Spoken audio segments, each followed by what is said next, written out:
નમસ્કાર, આપનું સ્વાગત છે. આજકાલની દુનિયામાં શું ક્યારે એવું લાગે છે કે આપણું ધ્યાન આપણા કાબૂમાં જ નથી? આજે આપણે એક એવા પ્રાચીન રહસ્ય વિશે વાત કરીશું જે આ ડિજિટલ જમાનામાં ફોકસ પાછું મેળવવામાં મદદ કરી શકે છે. તો ચાલો શરૂ કરીએ. ક્યારેય એવું ફીલ થયું છે કે કામ પર ફોકસ કરવાને બદલે આપણું ધ્યાન સતત ફોન પર જ છે? દરેક નોટિફિકેશન પર નજર જાય છે? જો જવાબ હા હોય તો ચિંતા ના કરશો, આપણે સૌ આ જ પરિસ્થિતિમાં છીએ. આ એકદમ સામાન્ય વાત છે. તો આ જે સતત ડિજિટલ ડિસ્ટર્બન્સ છે ને, એની આપણે એક કિંમત ચૂકવીએ છીએ. એક છુપાયેલો ખર્ચ જેને આપણે મોબાઈલ ટેક્સ કહી શકીએ. ચાલો જરા ઊંડાણમાં જઈને સમજીએ કે આ અદૃશ્ય દુશ્મન કેવી રીતે આપણું ધ્યાન ચોરી લે છે. તો સવાલ એ છે કે આ મોબાઈલ ટેક્સ આખિર છે શું? સીધી વાત કરું તો એ આપણા મગજ પર લાગતો એક મેન્ટલ ટેક્સ છે. જ્યારે પણ કોઈ નોટિફિકેશન આવે, આપણા મગજમાં ડોપામાઇનનો એક નાનો હિટ લાગે છે. થોડી વાર માટે મજા આવે છે, પણ આ નાનકડી મજાની મોટી કિંમત ચૂકવવી પડે છે.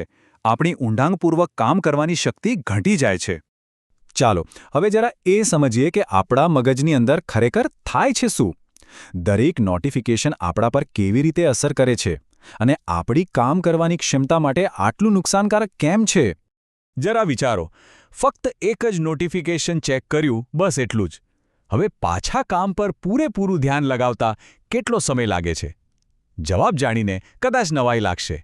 યુનિવર્સિટી ઓફ કેલિફોર્નિયાની એક સ્ટડી કહે છે કે કોઈપણ ડિસ્ટ્રેક્શન પછી પાછું એ જ લેવલનું ફોકસ મેળવવામાં આપણને સરેરાશ 23 મિનિટ અને 15 સેકન્ડ લાગે છે. વિચાર કરો, આ તો ખાલી એક નોટિફિકેશનની વાત છે.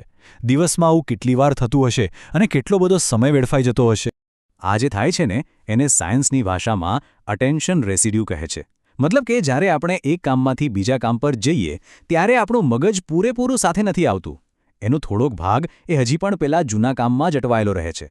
અને એટલે જ આપણને એવું લાગે છે કે મગજ ચારે બાજુ ભટકે છે, એક જગ્યાએ સ્થિર નથી થતું. પણ સારી વાત એ છે કે આ નવી સમસ્યાનો ઉકેલ એક ખૂબ જ જૂની વાર્તામાં છુપાયેલો છે.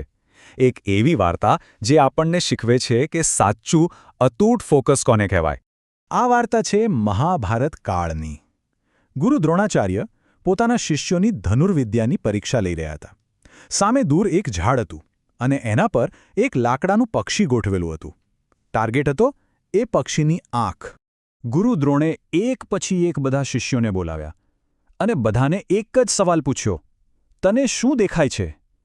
કોઈએ જવાબ આપ્યો, ગુરુજી, મને ઝાડ દેખાય છે. બીજાએ કહ્યું, મને ડાળીઓ અને પાંદડા દેખાય છે. તો કોઈ વળી બોલ્યું, મને આખું પક્ષી દેખાય છે. આવા જવાબો સાંભળીને ગુરુ દ્રોણને સંતોષ ન થયો. પછી વારો આવ્યો અર્જુનનો. એમણે અર્જુનને પણ એ જ સવાલ પૂછ્યો. પણ અર્જુનના જવાબ એ સાવ અલગ હતો. અર્જુને કહ્યું, ગુરુદેવ, મને ઝાડ, ડાળીઓ કે પક્ષી કંઈ જ નથી દેખાતું. મને ફક્ત અને ફક્ત પક્ષીની આંખ દેખાય છે. બસ આ જવાબ સાંભળીને ગુરુ દ્રોણ ખુશ થઈ ગયા, કારણ કે આ જ તો હતી સાચી એકાગ્રતા.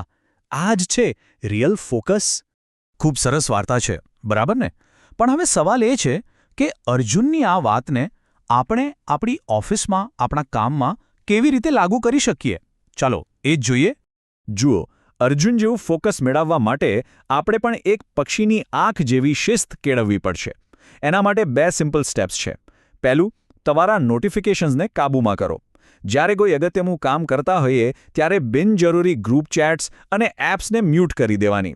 અને બીજું, બધી વાતચીત એકસાથે કરો. મતલબ દિવસમાં અમુક સમય ફિક્સ કરી લો અને બસ એ જ સમયે બધા ઈમેલ અને મેસેજના જવાબ આપો. સતત નહીં. આ 2 નાનકડા ફેરફાર કરવાથી જે પરિણામ મળશે ને, એ બહુ મોટું હશે. ફક્ત આપણું ધ્યાન જ પાછું નહીં આવે, પણ એવું લાગશે કે આખો દિવસ આપણા કંટ્રોલમાં છે. ચાલો આના ફાયદા ઉપર એક નજર કરીએ. સૌથી પહેલો ફાયદો, મેન્ટલ સ્ટ્રેસ અને થાક ઓછો થશે. બીજું, જે પણ કામ કરીશું એની ક્વોલિટી સુધરશે. ત્રીજું, એવું લાગશે કે દિવસ પર આપણો કંટ્રોલ છે, દિવસ આપણને નથી ચલાવતો. અને છેલ્લે, જે ખરેખર જરૂરી છે એ કામ માટે આપણી પાસે વધારે એનર્જી બચશે. એક વાત હંમેશા યાદ રાખવા જેવી છે, ફોકસ એવી કોઈ વસ્તુ નથી જે કોઈની પાસે હોય અને કોઈની પાસે ન હોય.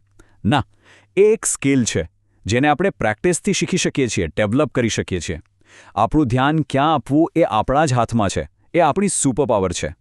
સારું, તો આજે આપણે ડિજિટલ દુનિયાના ડિસ્ટ્રેક્શન્સને કેવી રીતે હેન્ડલ કરવા એ શીખ્યા. પણ એ વિચારોનું શું કરવું જે કામ પૂરું થઈ ગયા પછી પણ આપણો પીછો નથી છોડતા, જે રાત્રે પણ મગજમાં ચાલ્યા કરે છે? આપણા આગામી ભાગમાં આપણે આ જ સમસ્યાનો ઉકેલ શોધીશું. શીખીશું કે કેવી રીતે મનને સાચી શાંતિ આપવી. તો એ જાણવા માટે અમારી સાથે જોડાયેલા રહો.